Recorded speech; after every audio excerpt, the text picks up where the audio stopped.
en Tunisie, ça me fait 1 an aujourd'hui. Mon histoire, je vais vous raconter mon histoire. Mon histoire, j'étais à Abidjan. J'étais là, je faisais mes petits business pour louer ma maison, payer mon courant et l'eau. Et il y a une femme qui m'a rencontré. Elle m'a dit non, comme tu sais déjà brouiller, allons en Tunisie, comme ça tu vas mieux avoir. Et c'est comme ça la dame, j'ai fait mes papiers et je lui ai remis l'argent de 200 000 francs CFA pour me faire venir en Tunisie. Avant de me faire venir, elle avait déjà contacté une Tunisienne.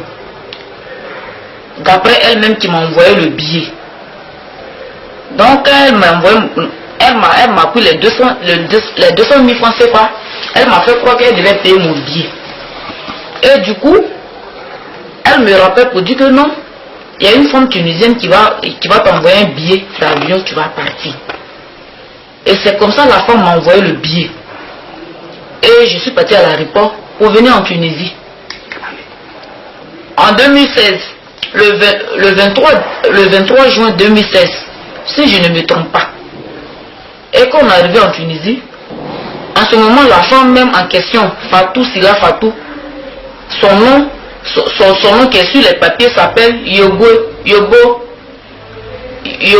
Nyalima Marie Noël. Et son nom de fête est Sila Fatou. Donc elle était déjà en Tunisie ici. Elle est venue à l'aéroport avec le chauffeur de la femme tunisienne. Maintenant, je suis montée avec le chauffeur de la femme tunisienne et elle-même, elle devait descendre quelque part pour aller chez elle à la maison. Et elle a demandé au chauffeur de la femme tunisienne, à patron n'a pas remis mon argent, ma commission. Et le monsieur en est venu à quel d'argent? 2000 dinars. Ça fait 600 000 francs CFA en Côte d'Ivoire. Elle m'a vendu. Et elle a pris, elle est descendue, elle est partie. Et depuis ce jour, elle m'a plus rappelé. Et arrivée chez la dame tunisienne, elle a appelé la dame tunisienne que la dame tunisienne n'a pas confisqué mon passeport avec mon carnet de vaccination. Et la dame a tout pris. Donc j'étais là.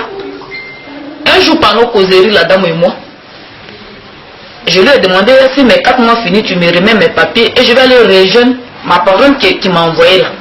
Elle dit non, que c'est pas 4 mois, c'est 2 ans de contrat. La femme tunisienne et moi, la femme ivoirienne et moi, on a signé. Donc, vraiment, ma vie n'était pas facile. J'étais maltraitée. Je dormais sur le sol.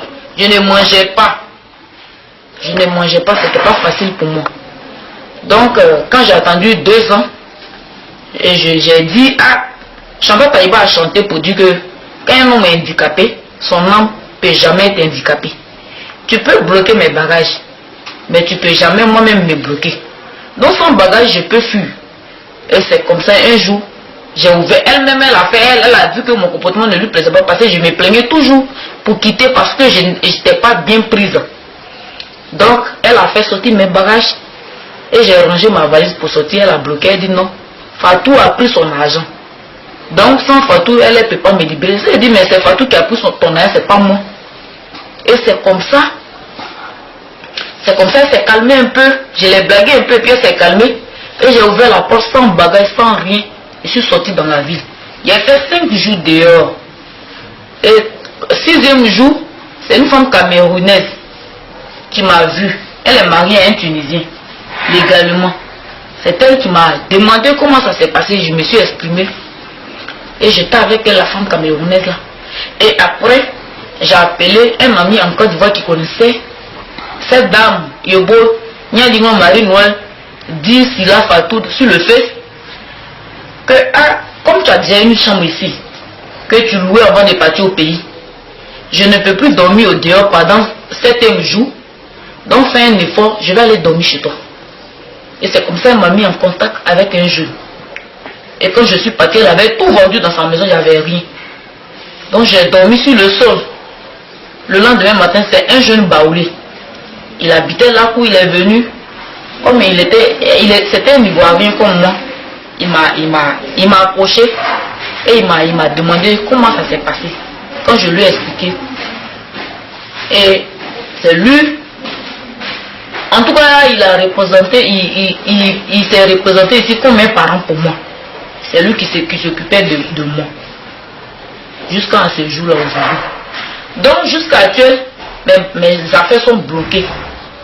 Vraiment, c'est pas facile pour moi.